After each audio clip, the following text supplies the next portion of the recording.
Assalamualaikum warahmatullahi wabarakatuh. Aksi nyata modul 1.4 budaya positif dengan fasilitator Bapak Suparman dan Priyanti. Latar belakang yang mendasari aksi nyata ini adalah kegiatan untuk menerapkan budaya positif di sekolah. Selama ini di sekolah saya belum familiar dan masih asing apa itu budaya positif. Contoh peraturan di sekolah menggunakan sistem untuk merubah laku anak, belum sepenuhnya menggunakan budaya positif yang sewajarnya harus diterapkan di sekolah. Karena laku anak dapat berubah bukan dari luar atau ekstrinsik, melainkan dari dalam diri anak, yaitu intrinsik.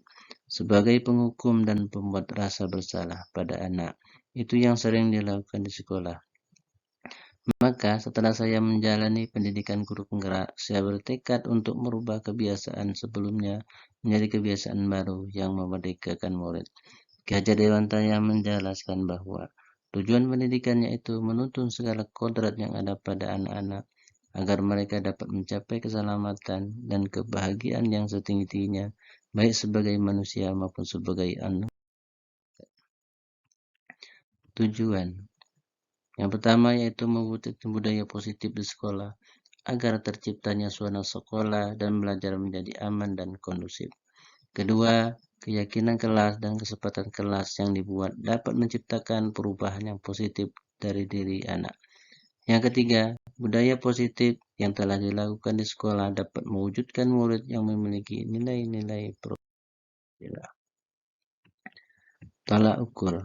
Yang pertama yaitu keyakinan kelas dan kesempatan kelas sudah dibuat oleh guru melalui kesepakatan bersama di kelas dan diterapkan oleh murid. Yang kedua, menerapkan budaya positif di sekolah dengan menjalankan segitiga restitusi dapat dilakukan melalui disiplin lini masa yang akan dilakukan. Yang pertama yaitu mengajukan gagasan kepada kepala sekolah. Yang kedua, membuat kesepakatan kelas.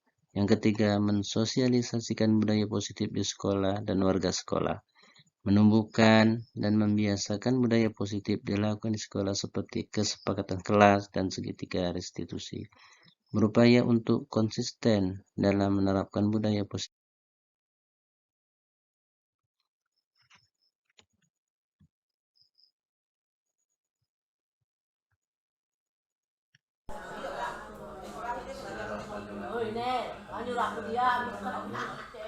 Salatu wassalamu ala asrofil anbiya'i wal mursalin sayyidina wa maulana Muhammadin wa ala alihi wa sahbihi ajmain amma ba'du. Yang saya hormati Bapak Kepala Sekolah, Bapak Ibu Majelis Guru SD 40 Setrik 9 tahun itu. Pertama-tama marilah kita pada puji syukur kepada Allah Subhanahu wa taala yang mana pada siang hari ini kita semua masih diberi kesehatan, kesempatan dan dapat berkumpul di kantor SD 40 ini dalam kegiatan saya yaitu presentasi mengenai budaya positif dari calon guru penggerak Kabupaten Muaro Jambi. Selanjutnya salawat dan salam adalah selalu kita aturkan kepada junjungan kita Nabi Muhammad sallallahu alaihi wasallam. Allahumma shalli ala sayyidina Muhammad wa ala ali sayyidina Muhammad. Mudah-mudahan kita dengan banyak membaca salawat kelak yang kita mendapatkan syafaat dari Allah. Bapak Ibu guru yang saya hormati, di sini saya akan mempresentasikan yaitu mengenai budaya positif. Maka Bapak Ibu yang mungkin saya ke depan ke belakang karena tidak ada otomatisnya untuk memindahkan. Jama bisa dah. Bapak Ibu ya. Di sini saya selaku calon guru penggerak Kabupaten Muaro Jambi yang mana ditugaskan untuk menyampaikan tentang materi budaya disiplin positif dan nilai kebijakan universal. Jadi saya minta Bapak Ibu untuk menggenggamkan tangannya dulu Bapak Ibu, menggenggamkan tangan.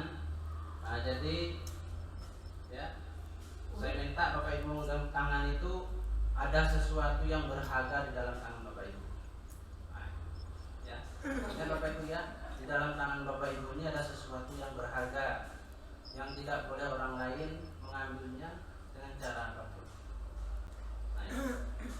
Jadi Bapak Ibu silakan boleh berdua macam Ibu Ingat sama Ibu Agus, Ibu Tuti sama Ibu Damayanti, setelah itu Ibu Darmayani sama Ibu Nah. Nah sekarang ya yang dilakukan adalah bagaimana apakah Bapak Ibu ini berdua ini yang sudah saya tulis dulu tadi, apakah mau melepaskan genggaman tangan yang ada di tangan Bapak Ibu, ya boleh cara dibujuk, boleh juga dengan cara merayu ataupun cara apapun boleh. Nah sekarang coba Bapak Ibu lakukan dulu selama 30 menit. Ya, tak boleh dipaksa Bapak Ibu. Kata saya tadi, di tangan Bapak Ibu itu ada sesuatu yang berharga. Saya punya duit. Nah, Ibu buka nih. Nah, boleh cara apapun kecuali dengan cara memaksa. Boleh, Saya udah mau ngasih. Itu maksud Baik, kakak Ibu. nah kalau Ibu Kalau saya selaikan. boleh dikasih mulai, Bagus saya boleh. kasih baik. Aku udah nyambung. Kalau Ibu Saling memberi ini. di dalam genggaman itu Ibu itu ada sesuatu yang sangat berharga, ya berarti ya kalau sesuatu yang berharga itu walaupun orang itu membujuk, merayu, bagaimanapun caranya, otomatis tidak akan menghadirkan bukan Bapak Ibu. Tidak membagi. Tidak akan diberi kan? Nah seperti itu kenapa? Karena sesuatu itu sangat berharga. Nah itu Bapak Ibu ya lanjut. Mantannya nggak tiada enggak ya bagi. Kakek akan tapi ada yang walaupun kita tidak mau bagi ada yang mesti memang harus dibagi. Mengapa? Kalau sudah kehendak Tuhan ya. Apakah Tengok sasaran Anda, Ibu kan? ya, Tempat sasaran pada membuka kepala tangan Anda? Mengapa? Apa alasan Anda membuka kepala tangan Anda? Ya.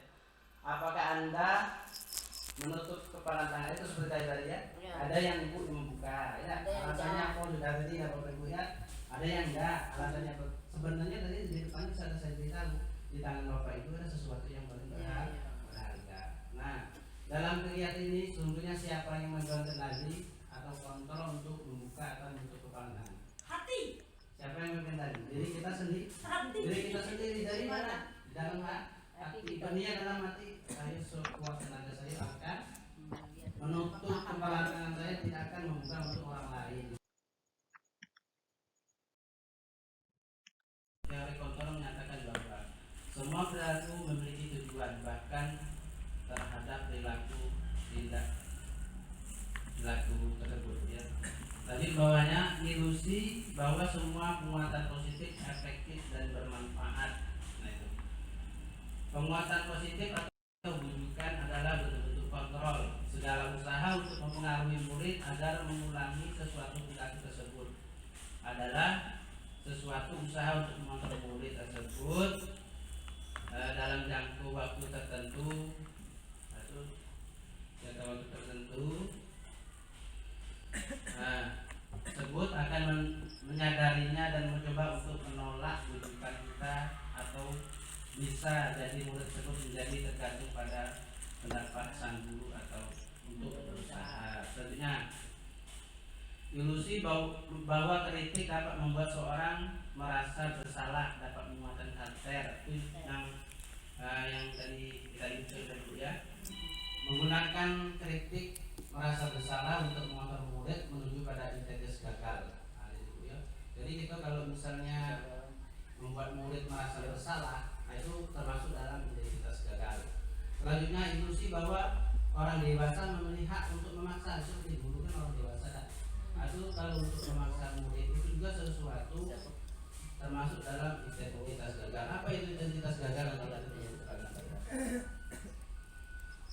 nah, selanjutnya makna kata disiplin. Nah, sering kita di sekolah belajar aku ya. Anak-anak harus disiplin, mematuhi peraturan sekolah. Nah, sekarang makna disiplin itu kita jabarkan lagi menjadi disiplin positif. Ya. Jadi disiplin positif itu seperti apa Bapak Ibu? Nah, kita bahas dulu ya. Menurut Gosan Bu ya, Gosan itu ahli dalam bukunya Refusing School Dispute 2021.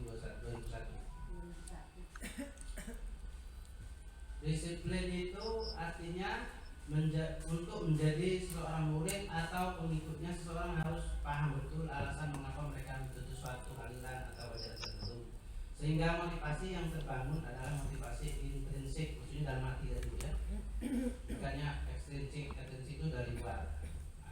Sudah itu disiplin juga mempunyai arti mempelajari bagaimana cara kita mengontrol diri kita ya, dan bagaimana menguasai diri untuk memilih tindakan yang maju pada nilai-nilai yang kita hargai agar tercapai tujuan dunia yang diinginkan. Nah, jadi untuk kita membuat suatu program bagaimana anak itu bisa memperbaiki dirinya ataupun bisa mengubah dirinya menjadi budaya positif, ini ada cara namanya segitiga restitusi. Apa itu segitiga restitusi? Tadi sudah dipanggil beliau untuk mengubah anak tadi yang dari dia tidak bisa mengikuti aturan sekolah menjadi bisa mengikuti, tapi dengan cara yang berbeda Bapak Ibu. Yang pertama tadi membuat salah itu tidak apa-apa Bapak Ibu. Itu menstabilkan identitas secara pertama Bapak Ibu ya. Sudah itu saya juga pernah melakukannya. Sudah itu kita bisa menyelesaikan ini. Nah, ini kalau anak misalnya melanggar dari disiplin sekolah, dan peraturan sekolah, bisa kita tanyakan dengan menstabilkan identitas murid dari itu.